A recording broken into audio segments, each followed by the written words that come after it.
মানুষ যত পাপ করে, অপরাধ করে, যত অন্যায় এবং অনাচার করে, এর মধ্যে একটা পাপ এমন আছে যেই পাপের কারণে আল্লাহ তাআলা দুনিয়াতে নগদ শাস্তি দেন, আর সেটা হলো উকুকুল ওয়ালিদাইন বা মা বাবার নাফরমানি। মা বাবার কি করা ভাই? নাফরমানি করা। নাফরমানি মানে কি? মা বাবার অবাধ্য হওয়া। তারা যদি কোনো কাজের নির্দেশ করেন, সে নির্দেশকে আপনি আমলে নিলেন না, তোয়াক্কা করলেন না, মানলেন না, মা বাবার আদেশকে লঙ্ঘন করলেন, পাত্তা দিলেন না, কথা শুনলেন না, এবং তাদের প্রতি অবিচার হয়, জুলুম হয়, অথবা তাদেরকে ধমক দিয়ে কোনো কথা বললেন, এরকম কোনো কাজ যদি করেন, সেটা হলো মা বাবার কি করা ভাই? নাফরমানি করা। মা বাবা এমন একটা বিষয়, ইমানদারের জন্য সবচেয়ে কঠিন পরীক্ষাগুলোর মধ্যে একটা পরীক্ষার জায়গা। বিশেষ করে যখন বয়স বেশি হবে ওনাদের, এমন এমন অযৌক্তিক কথা বলবেন যে সেটা কোনোভাবেই আপনি মানতে পারবেন না। অযৌক্তিক, বেশরিয়াতি কথা না, দুইটা দুই জিনিস। বেশরিয়াতি কথা বললে, মা বাবা বললেও সেটা শোনা যাবে। লা তাআতা লি মাখলুকিন ফি মাসিয়াতিল খালিক। আল্লাহর কথা যদি লঙ্ঘন হয়, তাহলে কারোর কথা মানা যাবে না, সেটা উস্তাদ হোক আর মা বাপ হোক বা যেই হোক, দলের নেতা হোক আর যেই হোক। আল্লাহর নির্দেশকে লঙ্ঘন করে পৃথিবীতে কারোর নির্দেশ মানা যাবে। কিন্তু মা বাবা অনেক সময় এমন কিছু কথা বলেন যে কথাগুলো আল্লাহর আদেশ নিষেধের ব্যাপার না, কিন্তু দুনিয়াবী দৃষ্টিকোণ থেকে অযৌক্তিক। যেমন কথার কথা বললেন যে বাবা তুমি এখন এই কাজটা করো, আপনি দেখছেন যে এই কাজটা এখন করার দরকার নাই, একেবারে অপ্রয়োজনীয়, কিন্তু উনি বাচ্চার মতো সেটাই চাচ্ছে বারবার। তখন আমরা বেশিরভাগ ক্ষেত্রে কি করি? একেবারে আপাদমস্তক নামাজি মানুষটাও, লম্বা দাড়িওয়ালা মানুষটাও, মুহাদ্দিস মুফাসসির মাওলানা সাহেব, ইমাম সাহেব, খতিব সাহেব, বেশিরভাগ ক্ষেত্রেই এই টাইমগুলোতে নিজেকে আমরা ঠিক রাখতে পারি না। মা বাবাকে আমি পরীক্ষার বস্তু এই জন্য বলেছি, আল্লাহ রাব্বুল আলামিন তাদেরকে দিয়ে নির্দেশ করেছেন যে তারা যা বলবে তা মানতে হবে। আল্লাহর আদেশের খেলাফ যতক্ষণ না হবে ততক্ষণ পর্যন্ত তোমাকে মানতে হবে। তাদের আদেশ মানা তোমার জন্য ওয়াজিব, আবশ্যক, না মানলে গুনাহ হবে। তারা যদি তোমাকে অযৌক্তিক কিছু বলে, তাহলে তুমি যদি তোমার সক্ষমতায় না থাকে না মানলা, কিন্তু তাদের সাথে ধমক দিয়ে বেয়াদবি করে কথা বলা যাবে। আল্লাহর ভাষা খেয়াল করেন, ইম্মা ইয়াবলুগান্না ইনদাকাল কিবারা আহাদুহুমা আও কিলাহুমা। তোমার মা বাবার উভয়ে দুইজনই হয় বয়স বেশি হয়ে গেছে, অথবা যে কোনো একজনের বয়স বেশি হয়ে গেছে। দেখেন, ফালা তাকুল লাহুমা উফফিন ওয়ালা তানহারহুমা। মা বাপকে ধমক দিয়ে কথা বলো না, উফ এটা বলো না, তাদের সামনে বিরক্তি প্রকাশ করো না। যখন তাদের বার্ধক্য আসবে, আল্লাহ এই কথা কেন বললেন? বার্ধক্য আসার পর তাদের সাথে এই বেয়াদবি করো না, তার মানে জোয়ান বয়সে বাপের সাথে বেয়াদবি করলেও অসুবিধা নাই। কি বলেন? মাফহুম মুখালাফ থেকে কি এটা বোঝা যায়? আল্লাহ বলছেন তোমার মা বাবা দুইজনেই অথবা দুইজনের কোনো একজন যখন বুড়ো হয়ে যাবে, বয়স বেশি হয়ে যাবে, তখন তাদের সাথে উপ বলিও না, ধমক দিয়ে বলিও না। তার মানে তো এটাই দাঁড়ায় যে জোয়ান বয়সে থাকলে তাহলে করা যাবে, কারণ আল্লাহ তো বলছে বার্ধক্য হলে করিও না। কি বলেন? জোয়ান বয়সে মা বাবার সাথে বেয়াদবি করা যাবে? আসলে এটা হলো কয়েদে ইহতেরাজি বলতে পারেন, কয়েদে ইত্তেফাকি বলতে পারেন। অর্থাৎ আল্লাহ রাব্বুল আলামিন মূলত বুঝাতে চাইছেন যে মা বাবার সাথে বেয়াদবি তো মানুষ বুড়াকালেই করে। মা বাপ যখন বয়স বেশি হয় তখনই তো কথাবার্তা ছেলের সাথে মেয়েদের সাথে অ্যাডজাস্ট হয় না। নতুন জেনারেশনের মানুষ, নিউ জেনারেশন, তারা অনেক আপডেটেড, অনেক কিছু বুঝে, 2 ইঞ্চি 2 লাইন বেশি বুঝে। বাপ বেচারা আগের যুগের মানুষ, চিন্তা সব পুরাতন, এই জন্য সব বলে যা ছেলের মাথায় ধরে না। বলে কি মুরব্বী, আব্বা বলে কি, আম্মা বলে কি, মাথায় ধরে না। তো এই টাইমটাতে সাধারণত মা বাবার সাথে বেয়াদবিটা বেশি হয়। জোয়ান বয়সে বেয়াদবি করলে থাপ্পড় খাবে, কারণ বাপের তখন শক্তি আছে, মার শক্তি আছে, কানটা মলে বাইর করে দিবে। ঠিক না? ঠিক। এই জন্য ওইটার কথা বলার দরকার হয় নাই। ওই টাইমে তো বেয়াদবি করার সাহসী পোলাপান পাবে না, কারণ কানটা মলে বাসার থেকে বাইর করে দিবে বেশি পণ্ডিতি করলে। বেয়াদবিটা সাধারণত কখন হয় ভাই? বৃদ্ধকালে। এবং সেটা কিরকম হয়?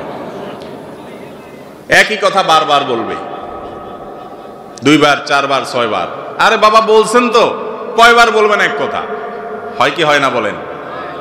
আহা, আমাদের বিরক্ত লাগে, তাই না? আর আমরাই যখন ছোট ছিলাম, এই মা বাপ আমাদের এক কথা যখন 5 বার 10 বারও বলছি, ওইটাকে তারা মজার ছলে নিছেন, এনজয় করছেন, ঠিক না বে ঠিক? কিন্তু আমি বৃদ্ধ হওয়ার পর, তিনি বৃদ্ধ হওয়ার পর আমার কাছে তার কথা বিরক্ত লাগতেছে। এই জন্য বললাম, এটা পরীক্ষার বড় একটা জায়গা, অনেক বড় একটা জায়গা। অনেক ভালো ভালো মানুষ আমি জানি যারা ব্যক্তিগতভাবে অনেক আমলদার, তাহাজ্জুদ গুজার, অনেক ইবাদত গুজার, পরহেজগার, কিন্তু এই জায়গায় সে ফেল করে ফেলে, পাশ করতে পারে না। আমার মা বাপ হলেন আমার রব আহকামুল হাকিমিনের পরে, যদি রাসূল সাল্লাল্লাহু আলাইহি সাল্লাম বেঁচে থাকতেন, তিনি থাকতেন আমার সবচেয়ে শ্রদ্ধার জায়গা। এখন ওয়াফাতের পরেও তাকে শ্রদ্ধা করতে হবে বান্দাদের মধ্যে সবচেয়ে বেশি। আর তারপরে আমার শ্রদ্ধা, ভালোবাসা, ভক্তি, মহাব্বত, আমার আনুগত্য, আমার সকল কিছুর সবচেয়ে বড় ভাগ পাওয়ার হক হলো আমার মা বাবা। সারা দুনিয়া একদিকে, মা বাবা আরেকদিকে। নবী করিম সাল্লাল্লাহু আলাইহি সাল্লাম অল্প কথা বলে দিয়েছেন, রিদার রাব্বি ফি রিদাল ওয়ালিদাইন ওয়া সাখাতুর রাব্বি ফি সাখাতিল ওয়ালিদাইন। তোমার উপরে তোমার মালিক সন্তুষ্ট আছে কিনা এটা বোঝার জন্য তুমি একটু তোমার মার মুখের দিকে তাকাও, বাপের মুখের দিকে তাকাও, তারা তোমাকে দেখে অন্তরের ভেতর থেকে হেসে দেয় কিনা, আনন্দের হাসি, তৃপ্তির হাসি, পরিতৃপ্তির হাসি তাদের আসে কিনা মুখে। যদি আসে তাহলে এটা সাইনবোর্ড, ইন্ডিকেট যে তোমার মালিক তোমার উপরে খুশি। আর যদি মা বাবার মুখের দিকে তাকায় দেখো না তারা বিরক্ত, অথবা হাসছে কিন্তু সে হাসি নির্মল নয়, তাহলে তুমি সাবধান হও, তোমার মালিক তোমার উপর অসন্তুষ্ট আছেন। তারাই তোমার জান্নাতে যাওয়ার দরজা। সন্তুষ্ট করতে পারবা যাবা, সন্তুষ্ট করতে পারবা যাবা না, পারবা না তো যাবা না। এত কঠিন একটা ব্যাপার, কঠিন একটা ব্যাপার। মোহতারাম হাজরিন, একটা গল্প আপনারা অনেকেই পড়েছেন, শুনেছেন, যে একবার এক মা তার বাবা তার সন্তানকে বৃদ্ধ বয়সে শয্যাশায়ী হঠাৎ করে ডেকে বলছেন যে বাবা, আমার একটু মনে চাচ্ছে আমাদের বাড়ির পাশে ওই পাহাড়ের চূড়ায় একটু উঠতে। বলে আপনি এখন ওখানে উঠে কি করবেন আব্বা? বলে আমার মনে চাচ্ছে একটু নিয়ে যাও আমাকে। তো নিয়ে গেছে। নেওয়ার পর পাহাড়ের চূড়ায় উঠানোর পর সন্তান বললেন যে বাবা ঠিক আছে, আপনার একটা মনের চাওয়া, বৃদ্ধ বয়সে হয়তো পাহাড়ের চূড়ায় উঠে একটু দেখতে মনে চাইছে আশপাশটা, ভালো, আমি করলাম। খুশি তো আপনি? ক বাবা খুশি। এক কাজ করো, কিছু আপেল নিয়ে আসো। আপেল। বলে কি করবে? বলে নিয়ে আসো, আমি একটু দেখবো, খাবো, আতাবো, ভালো লাগতেছে। নিয়ে আসছে। আনার পরে মুরব্বী উপর থেকে একটা আপেল এদিকে মারে, বলে বাবা নিয়ে আসো, পড়ে গেছে। তো ছেলে যায় নিয়ে আসে।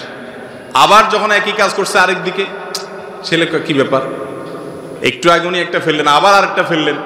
কয়বার পাহাড়ে উঠানামা করা যায়? এবার 2-3 বার যখন এরকম হয়ে গেছে, এবার ছেলের মেজাজ গরম হয়ে গেছে, আর কতক্ষণ ঠিক থাকে। এবার বলে আব্বা আপনি কি আমার সাথে তামাশা শুরু করছেন? আমি বুঝলাম না, আপনি একবার এক এক দিকে আপেল মারেন আর আমার বলেন নিয়ে আসতে, এটার মানেটা কি? আমি কি এত বেকার এবং এত এই অহেতুক কাজের মানেটা কি আপনি বলেন দেখি। সাধারণত আমরা যেরকম করি আর কি, মা বাবার সাথে এরকম করি উঠছি। তখন তার সে বাবা বা মা, তিনি বললেন যে বাবারে, আমার আসলে কোনো পাগলামি করার ইচ্ছা জাগে নেই, আমি তোকে একটু চেক করলাম যে ছোটবেলায় এই পাহাড়ের উপরে ওঠার পর তুই বল নিয়ে আসতি এবং সারাক্ষণ ফেলতি, ইচ্ছাকৃত ফেলতি, আর তোর বল কুড়ায় আনতে আমার কোনো কষ্ট হইতো না, অনেক হাসির চোটে হাসি মুখে নিয়ে আসতাম, তোর সাথে মজা করতাম বরং বল নিয়ে এসে। 2 বার 10 বার না, কতবার যে তুই ফেলছস, কখনো আমার বিরক্ত লাগে নাই। কিন্তু এখন 2-3 বার আমি ফেললাম, একটু দেখার জন্য কি হাল, দেখলাম না, তোর অনেক বেশি বিরক্ত লাগছে বাবা। তো সন্তান হিসেবে বাবাকে যখন তুমি কষ্ট দাও তখন বাবা হিসাবে মা হিসাবে সেটাকে এনজয় করে। পেশাব করে দেন এই ঠান্ডা শীতের মধ্যে, বাপ নামাজ পড়তে যাবে কোলে নিচে আদর করে দিলেন শ্বশুরে ছায়া, বেচারা হাসি মুখে দিছে, দেহা দিছে গরম করে, খুশির চোটে আনন্দের চোটে আপনার সেটাকে এনজয়ের ভাবে নিয়েছে, কোনো রাগ চেতাচেতি নাই। আর যদি বৃদ্ধ হওয়ার পরে বাপ মা এই কাজটা করে তখন কি অবস্থা হয়? আমরা একটু মেলানোর সুযোগ পাচ্ছি কি পাচ্ছি না? মুহতারাম হাজরিন, আল্লাহ রাব্বুল আলামিনের তরফ থেকে এটা এমন বড় একটা পরীক্ষার বিষয়। তারা অযৌক্তিক বিষয় বলবে, মানতে পারবেন না, চুপ থাকবেন, বেয়াদবি করতে পারবেন না, বলবে তোর সব কামাই রোজগার ছোট ভাইরে দিয়ে দে। এই সমস্যাটা একটু বেশি আমাদের সমাজে, তাই না? ওই বোনের দিকে বেশি টানে তো টানেই টানে টানেই টানে, আর বাকিটা কিছু দেখে না। বয়স হয়ে গেছে, সেন্স নাই, মাথায় কাজ করে না। আপনি তখন একজন সন্তান হিসাবে, জান্নাতের পথযাত্রী হিসাবে সেটাকে এনজয় করবেন, যে বয়স হয়ে গেছে তো। ছোটবেলায় যেরকম মানুষ খেয়ে হারিয়ে ফেলে, উনিও সেরকম করছে, কিন্তু আল্লাহর পক্ষ থেকে পরীক্ষা। ওফ বলা যাবে না, ওফ স্যাড, এসব বলা যাবে না। এমন কোনো কথা বলা যাবে না যে তাদের সামনে কষ্ট হতে পারে, মেনে নিতে হবে। বলে তাহলে কি অযৌক্তিক কাজ করতে হবে? না, অযৌক্তিক কাজ করতে শরীয়ত আপনাকে বাধ্য করে না। তিনি বললেন যে সব কামাই করে তোমার এই ভাইকে দিয়ে দাও, শরীয়ত আপনাকে বলে না সব কামাই করে দিয়ে দিতে। এই জায়গায় আপনি কি করবেন? এই জায়গায় আপনি করবেন হলো বিচক্ষণতার সাথে মোকাবেলা। কিভাবে? মা বাবার সাথে বেয়াদবি নেই, বলবেন আব্বা আমি যতটুকু পারতেছি চেষ্টা করতেছি, আপনি দোয়া করেন আল্লাহ যেন আরো তৌফিক দেয়, আল্লাহ ওকেও যেন দেয়, আমি দেব। কথাবার্তার ভিতরে কোমলতা থাকবেন। অপারগতা প্রকাশ করলে সেটা বিনয়ের সাথে করবেন, কৌশলে এড়িয়ে যাবেন, ডাইরেক্ট মিথ্যাও বলবেন না, আবার ধমকও বাবা মাকে দিতে পারবেন। জটিল একটা জায়গা, না পারবেন কইতে, না পারবেন সইতে, কিন্তু চুপ থাকতে হবে, কারণ আপনাকে জান্নাতে যেতে হবে। কথা কি বুঝতে পারছি ভাই? আব্দুল্লাহ ইবনে আব্বাস রাদিয়াল্লাহু তাআলা আনহুর একটা হাদিস আছে, উনি বলেছেন কেউ যদি বাপের সামনে মায়ের সামনে নিজের চাদর বা জামায় ধুলা লাগলে সেটা যদি এরকম ঝাড়া মারে বাপের সামনে মায়ের সামনে, এও মা বাবার নাফরমান, কিয়ামতের ময়দানে বিচার হবে। তাহলে এবার বুঝেন, যারা ধমক দিয়ে, ঝাড়ি দিয়ে, বেয়াদবি করে উচ্চ স্বরে বাবা মার সামনে কথা বলেন, তাদের পরিণতি কি হতে পারে? আজ যুবকদের মধ্যে বিশেষ করে এই ম্যানার্স হারিয়ে গেছে। ইসলামের এই সৌন্দর্য আজ আমাদের থেকে বিদায় হয়ে যাচ্ছে। এটাকে পুনরায় আমাদের মধ্যে ফিরিয়ে আনতে হবে, নাসুহা করতে হবে। যদি বাবার সাথে বেয়াদবি করেন, দুনিয়াতে আপনার সন্তানের হাতে আপনি লাঞ্ছিত হবেন, নগদ শাস্তি, আখিরাতেরটা পরে মিস নাই। একটা ঘটনা আপনারা শুনছেন না, বহুত পুরাতন, মাহফিলে তো এই ঘটনা শুনতে শুনতে আমরা ছোটবেলা থেকে বড় হয়েছি। যে বাপের গলায় রশি বেঁধে বলে ছেলে টানতেছে, বাড়ি থেকে টানতে টানতে বাঁশের ঝাড় পরিমাণ আনার পরে বাবা বলছে, বাবা ইশারা দিছে একটু থাম থাম। তো ছেলে বলছে যে কি ব্যাপার, হাত দিয়ে কি ইশারা দিতেছ? তোমার তো আজকে নিয়ে খেতে ফেলাই দিয়ে আসবো, জ্বালাইতেছ বহুত। এরকম কুলাঙ্গার দু চারটা এখনো আছে, একেবারে রূপকথার গল্প না। তখন বাপ বলে ছেলেকে বলছে, বাবা আর টানিস না, এই জন্য বললাম, কারণ তোর দাদারে আমি এই পর্যন্তই আনছিলাম, এখন আমার পরিণতি আমি সেটা ভোগ করতেছি, যতটুকু নিবি তুইও ভোগ করবি বাপ, মিস হবে না।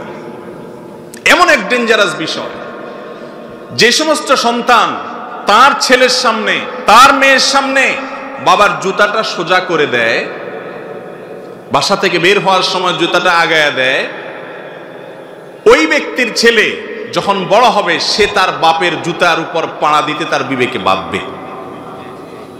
কারণ সে পরিবার থেকে দেখে দেখে শিখছে কিভাবে বাবাকে সম্মান করতে হয়। যে ছেলে তার বাবাকে দেখবে যে বাবার সামনে সে জোর করে কথা বলে না, বাবার চোখের দিকে কখনো তাকায় না, মায়ের চোখের দিকে কখনো তাকায় না, ওই ছেলের ঘরে যখন ছেলে হবে, মেয়ে হবে, তারা যখন দেখবে দাদার সাথে দাদির সাথে তার বাপের বিহেভ কি, আচরণ কি, তারা সেটা শিখবে এবং সেটাকে অ্যাপ্লাই করবে। এটাই হলো আল্লাহর সুন্নাহ, সুন্নাতুল্লাহ ফিল আরদ। এটার ব্যতিক্রম হয় না। এজন্য মা বাবার অবাধ্য সন্তানরা যতটুকু বেয়াদবি করেন, কমপক্ষে ততটুকু কোনো কোনো ক্ষেত্রে তার চাইতে বেশি সহ্য করার জন্য প্রস্তুত হয়ে যান। কথা কি বুঝাতে পারছি? আল্লাহ তাআলা আমাদের সবাইকে মা বাবার কদর করার তৌফিক দান করুন। বিয়ে করার পর মা বাবার বাধ্যগত থাকাটা একটু বেশি কঠিন হয়, একটু বেশি কঠিন হয়। কারণ এই টাইমে দেখা যায় আমাদের সামাজিক যে ব্যবস্থাপনা আছে, যৌথ পরিবার সিস্টেম আছে, এটার কারণে আরো নানা কারণে বোঝাপড়ার ভেজাল হয়। বাপ মা একদিকে, বউ আরেকদিকে টানে, বউ খুশি করতে গেলে বাপ মা নারাজ, বাপ মা খুশি করতে গেলে বউ নারাজ। এরকম হয় কি হয় না? এই অবস্থায় আমি সবসময় বলি, পাটা আর পুতার ঘষাঘষিতে মরিচের অবস্থা যেরকম খারাপ হয়, ছেলেমেয়েরা এইরকম টাইমে এসে অত্যন্ত চালাক মানুষের মতো দুই দিককার প্রেশার নিতে হয় এবং সাবধান থাকতে হয়। বউর যাতে হক নষ্ট না হয় এই জন্য বউকে যা দরকার বুঝানো, স্যাক্রিফাইস সব করতে হবে, কিন্তু বউর ঝাড়ির চোটে আবার মা বাবার দিকে এসে ছুটা যাবে। আর যদি কখনো বড় কোনো স্যাক্রিফাইস করতে হয় তাহলে স্ত্রীর সাথে সেটা করতে হবে। মায়ের ব্যাপারে আপনার বেয়াদবি করে বা তাদের উপরে চড়াও হয়ে কোনো কিছু করা যাবে। আল্লাহ তাআলা আমাদেরকে বোঝার তৌফিক দান করুন। তাহলে একটি পাপের কথা জানলাম, যেই পাপটার শাস্তি আল্লাহ তাআলা দুনিয়াতে নগদ দেন, সেটা হলো মা বাবার নাফরমানি। এই নাফরমানি আজকাল বাড়ছে সমাজে না কমছে? বাড়ছে। কিরকম বাড়া বাড়ছে? এখন বন্ধুর সাথে কথা বলে খুব মিষ্টি সুরে, তাই না? মনে করেন আড্ডা মারতেছেন দোস্তের সাথে, ফোন করলো বাপে মায়ে, কই আসুস বাবা, অনেক রাত হয়ে গেছে চলে আয়। ফোনটা ধরেই দিলেন একটা ঝাড়ি, এত ক্যান ক্যান করো, এতবার ফোন দিছো, হইছে তো, বুঝলাম তো, এবার রাখো। মোবাইলটা রেখে এবার দোস্তে, হ্যাঁ বল কি অবস্থা, মিষ্টি সুরে। আছে না নাই? এটাকে বলে কুলাঙ্গার সন্তান। এটারে কি বলে ভাই? কুলাঙ্গার সন্তান। ভাই রে, এই সন্তানের জন্যই জাহান্নাম। এরাই কপাল পোড়া। এই কপাল পোড়া সন্তান হওয়ার জায়গা থেকে বেরিয়ে আসতে হবে, নিজের সঙ্গে চ্যালেঞ্জ করতে হবে, সংগ্রাম করতে হবে, মা বাবার অনুগত সন্তান হতে হবে। রাজা মহারাজাদের কাছে প্রজারা যেরকম থাকে, প্রজাদের কাছে রাজা মহারাজারা যেরকম থাকে, আপনার কাছে আপনার বাপ মা সেরকম থাকবে। তারা অশিক্ষিত, তারা বুঝে না, তারা উল্টাপাল্টা বলে, তাদের বয়স হয়ে গেছে, কোনো সেন্স নাই, এরপরও আপনার বাপ আপনার মা দুনিয়াতে তাদের মাধ্যমে এসেছেন, তাদের সাথে বেয়াদবি কখনো করা যাবে? এমনকি তারা যদি আপনার হক নষ্ট করে, ভালো করে শুনে রাখেন, বাপ আপনার হক নষ্ট করেছে, ভরণ পোষণ দেয় নাই, মা হক নষ্ট করেছে, আপনার খোঁজ খবর রাখে নাই, আপনার প্রতি জুলুম করছে, আরেক সন্তানের দিকে টানছে, তাদের পাপের কারণে অবশ্যই তাদেরও বিচার হবে। মা বাপ যে একেবারে আমাদের প্রতি জুলুম করলে আল্লাহর কাছে পার পাবে তা না, তার বিচার আল্লাহ করবে, কিন্তু সন্তান হিসাবে আপনি তার কোনো বিচার করতে পারবেন না। এত জটিল একটা বিষয়। অতএব আমরা আজকের এই মজলিস থেকে তওবা করে যাই যে বাবা মার সাথে কখনো আমরা বেয়াদবি করব। যদি আগে কোনো বেয়াদবি হয়ে থাকে, এখনো সময় আছে, এখনো সময় আছে। পায়ে পড়ে যান, চোখের পানি ফেলে দেন। আমি আমার ব্যক্তিগত অভিজ্ঞতার কথা মাঝে মধ্যে শেয়ার করি বোঝার সুবিধার জন্য। সন্তান হিসেবে আমাদের দেশের যে আর্থসামাজিক অবস্থা, যৌথ ফ্যামিলি ব্যবস্থাপনা এবং নানা রকম সীমাবদ্ধতা, আমরা নিজেদেরকে পরিপূর্ণ বাবা মার অনুগত করে রাখা কঠিন হয়। অনেক সময় পারিপার্শ্বিকতার কারণে, সুশিক্ষার অভাবে, এক একজনের এক এক সমস্যার কারণে বাবা মার সাথে উচ্চবাচ্য হয়ে যায়, জোরে কথা বলে ফেলি, হয় কি হয় না? এরকম যদি কখনো হয়, আমি ব্যক্তিগতভাবে যে এক্সারসাইজটা করি, আমি মনে করি যে সমস্ত মুত্তাকি পরহেজগার মানুষদের এটা করা উচিত এবং সবাই করেন নিশ্চয়ই, আরো ভালোভাবে হয়তো করেন। সেটা হলো দেরি না করে সাথে সাথে বাবা মার সাথে সেটাকে মিটমাট করে ফেলা, এমন ভাবে মাপ চাওয়া, চোখের পানি ফেলা, এমন ভাবে পায়ে পড়ে যাওয়া, এমন ভাবে তাদের কাছে ক্ষমা চাওয়া যে মাপ না দিয়ে তারা পারবে না, বরং উল্টা আরো সন্তুষ্ট হয়ে যাবে যে আমার সন্তান তার ভুল বুঝতে পেরেছে। মা বাবার কাছে ছোট হলে মানুষ ছোট হয়, এখানে যত ছোট হবেন ওই আরশে আজিমের মালিকের কাছে তত বড় হবেন ইনশাআল্লাহ। কখনো ঢাকা থেকে ফোনে বেয়াদবি করে ফেলেছেন, শেষ, সব কাজকাম বন্ধ, চলে আসেন দেশে, গ্রামে, পাগলের মতো হয়ে ছুটে পড়েন পায়ে এবং চোখের পানি ফেলতে থাকেন। আপনি আস্তে আস্তে যদি মওত হয়ে যায় বাপের বা মার, তো শেষ, ক্ষমা চাওয়ার সুযোগ আপনার শেষ হয়ে গেল। হ্যাঁ, এরপরেও আপনি আল্লাহকে সন্তুষ্ট করে মা বাবার কাছ থেকে কিয়ামতে মাপ পেতে পারেন, সম্ভাবনা ক্ষীণ, বা কোনো কোনো ক্ষেত্রে সম্ভাবনা বেশি থাকতেও পারে, কিন্তু রিস্কে পড়ে গেলেন। আর তারা জীবদ্দশায় যদি মাপ চেয়ে নিতে পারেন তাহলে শেষ হয়ে গেল। মা বাবার কাছে মাপ চাইবো তো ইনশাআল্লাহ? যেই সন্তান মা বাবার কাছে মাপ চাইতে তার লজ্জা হয়, এ কখনো সুসন্তান নয়, কুসন্তান। এ কখনো জান্নাতের পথযাত্রী হতে পারে না, এ কখনো ফরমাবরদার আল্লাহর বান্দা হতে পারে না। তার মুখে দাড়ি থাকতে পারে, তার মাথায় টুপি থাকতে পারে, তার গায়ে জুব্বা থাকতে পারে, তার এলেম কালাম থাকতে পারে, সে বড় আলেম হতে পারে, বড় খতিম হতে পারে, কখনো সে ভালো মুত্তাকি, পরহেজগার, আল্লাহর প্রিয় বান্দা হতে পারে। মা বাবার কাছে মাপ চাওয়ার ব্যাপারে যত আন্তরিক হবেন দেখবেন মজাটা তত বেশি পাবেন। সবার কাছে মাপ চায় শান্তি পাওয়া যায় না ভাই। একজন সন্ত্রাসী, একজন চাঁদাবাজ, মাস্তান, গুন্ডা, তার কাছে যদি আপনি মাপ চাওয়া লাগে, সারা জীবন নিজের কাছে কষ্ট হবে যে তার কাছে আমি ছোট হয়েছি, তুচ্ছ হয়েছি। একটু মা বাবার কাছে মাপ চেয়ে দেখেন, চোখের পানি ফেলে দেখেন। বইয়ের সামনে বেয়াদবি করছেন, বইয়ের সামনে পাও ধরে মাপ চাইবেন। সন্তানের সামনে জোরে কথা বলছেন, সন্তানের সামনে চোখের পানি ফেলে মাপ চাইবেন, জড়িয়ে ধরবেন এবং এমন ভাবে ধরবেন যে তারা সন্তুষ্ট হয়ে তারা বরং আপনাকে বুকে টেনে নিবে। এরকম যদি মাপ চাইতে পারেন, বিশ্বাস করুন আপনি দেখবেন যে সেই মাপ চাওয়ার পরে আপনার ভেতরে যে তৃপ্তি, মানবিক যে আনন্দ, আপনার ভেতরে যে ভালো লাগা কাজ করবে যে আমি একটা বিরাট বড় মামলা ফিনিশ করে ফেলেছি, একটা মামলা নিষ্পত্তি করে ফেলেছি, কিয়ামতের ময়দানে পাকড়াও হাত থেকে নিজেকে নিষ্কৃত করে ফেলেছি, মা বাপকে সন্তুষ্ট করতে পেরেছি, সাথে সাথে দেখবেন যে অসম্ভব এক ভালো লাগা কাজ করবে। সব জায়গায় ছোট হইলে মানুষ ছোট হয় না, কোনো জায়গায় ছোট হইলে মানুষ বড় হয়। মাপ চাবো তো ইনশাআল্লাহ বাবা মার কাছে। প্রত্যেকটা ছোট বড় মামলার জন্য মাপ চেয়ে নিব, প্রত্যেকটা। কয়দিন পর পরে রিনিউ করবেন, রিনিউ, ক্ষমা চাওয়াটাকে কি করবেন? রিনিউ করবেন, মাপ চেয়ে নিবেন। কখনো নিজেকে ছোট মনে করবেন না। আপনার সন্তান, আপনার স্ত্রীকে বুঝাবেন যে তারাই আমার জান্নাত, দুনিয়া একদিকে তারা একদিকে। হ্যাঁ, সেটা করতে গিয়ে আবার স্ত্রীর প্রতি জুলুম করবেন না, তার অধিকার তাকে দিয়ে দিবেন। ইসলামটা হলো মা লাহা ওয়া মা আলাইহা বুঝা। আমার নফস, আমার নিজের উপরে, আমার সত্তার উপরে আল্লাহ তাআলা কি করতে বলেছেন, কি করতে নিষেধ করেছেন, কার কি পাওনা, কার কি অধিকার, সেটা বুঝায় দেওয়ার নাম হলো কি? ইসলাম। আল্লাহ তাআলা আমাদেরকে আমলের তৌফিক দান করুন।